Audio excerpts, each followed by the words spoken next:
¿Sabías que el total de la población de Nagorno-Karabaj fue desplazada este último año a causa de un bloqueo por parte del gobierno de Azerbaiyán? Tras 11 meses de privación de agua, electricidad, medicamentos y combustible, 120.000 personas fueron despojadas de sus hogares y acusadas de terrorismo. En Resistencia Online te contamos de qué trata este conflicto en la región del Cáucaso.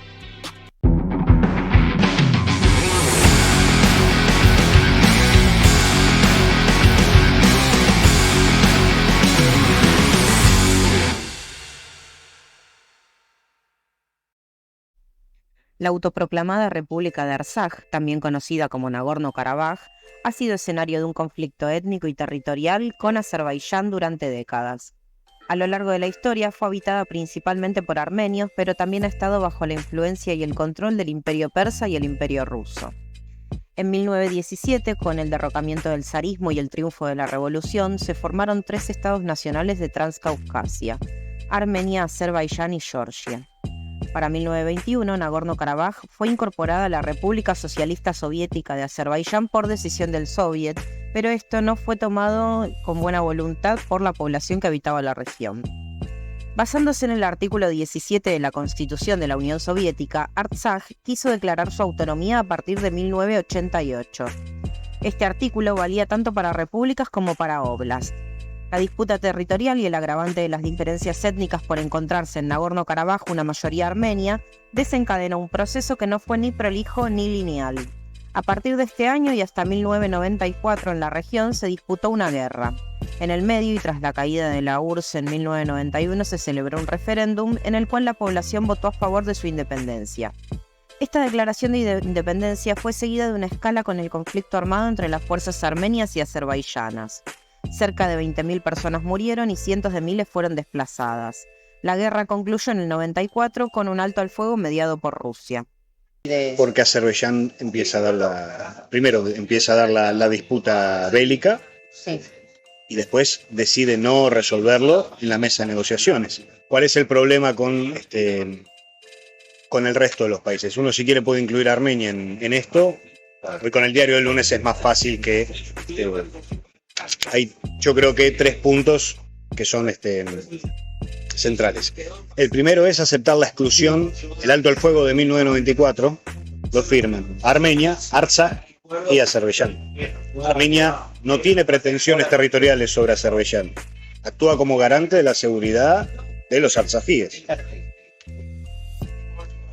Pero el alto al fuego de 1994 lo firman los 4 con Rusia.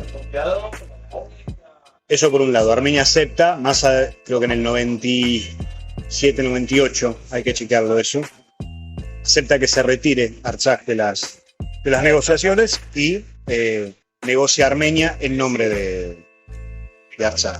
Ese yo creo que es un primer error.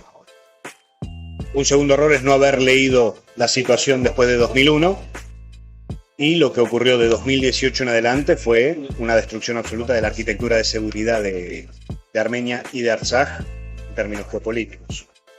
Dice con Pashinyan, si querés un primer gesto, le vas a preguntar a 3 millones de personas y vas a tener 3 millones de opiniones distintas, pero yo creo que un primer gesto es el encarcelamiento de Kachadurov, que era el secretario general del CSTO, el Tratado para la Seguridad y Cooperación, la alianza equivalente a la OTAN de Rusia, con algunas de las ex repúblicas soviéticas.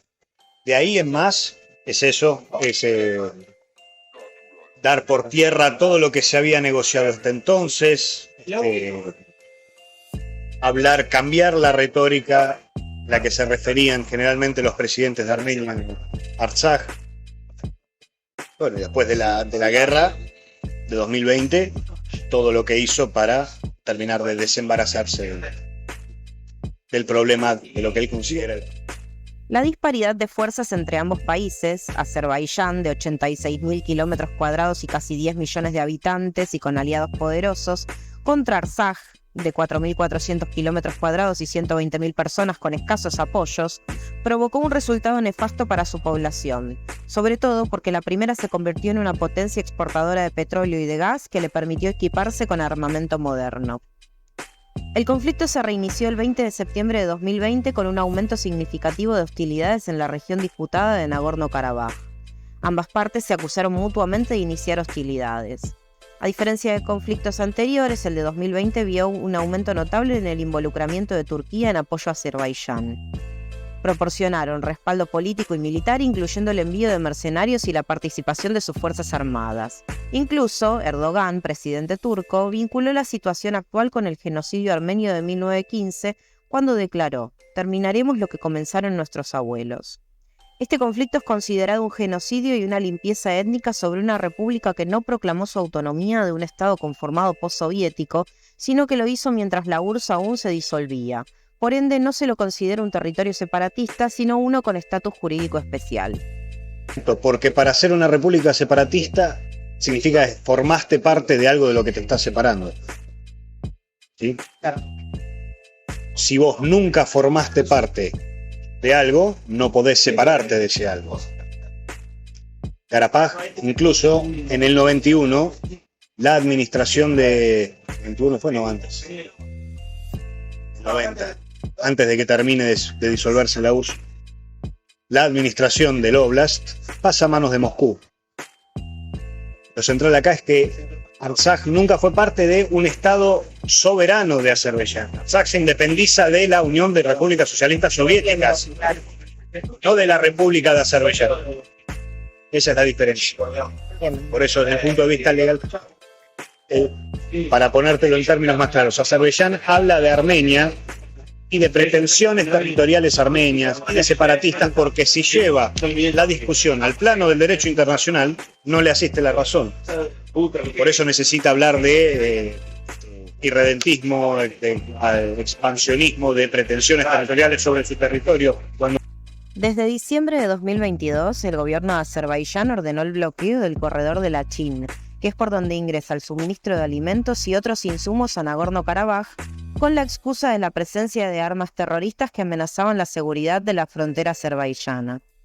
A partir de allí, la totalidad de la población arzají comenzó a ser asediada sin posibilidad de recibir bienes básicos para sobrevivir, mientras que 1.100 personas, incluidos 270 niños que se encontraban en Armenia, no pudieron regresar.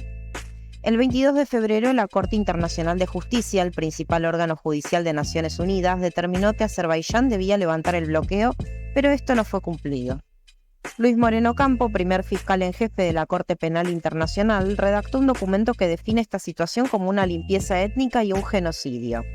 El bloqueo del corredor de Lachin por parte de las fuerzas de seguridad de Azerbaiyán, que impide el acceso de alimentos, suministros médicos y otros elementos esenciales, debe considerarse un genocidio en virtud del artículo 2 de la Convención sobre el Genocidio. Imponer deliberadamente al grupo condiciones de vida calculadas para provocar su destrucción física. No hay crematorios y no hay ataques con machetes. El hambre es el arma invisible del genocidio. Sin un cambio dramático inmediato, este grupo de armenios será destruido en pocas semanas, profesa el artículo. Al día de hoy, el total de la población de Artsaj ha abandonado la región y ha obtenido asilo en diferentes ciudades de Armenia. Solo quedan cerca de 25 personas. Este nuevo capítulo del conflicto acumuló 200 muertos y 400 heridos. La ofensiva militar de Azerbaiyán, llevada a cabo con la finalidad de recuperar el territorio que considera propio, el presidente de Artsaj, Zambel Shamaranian, fue obligado a firmar por decreto su disolución a partir del 1 de enero de 2024. Artsaj atraviesa hoy el peor momento de su historia.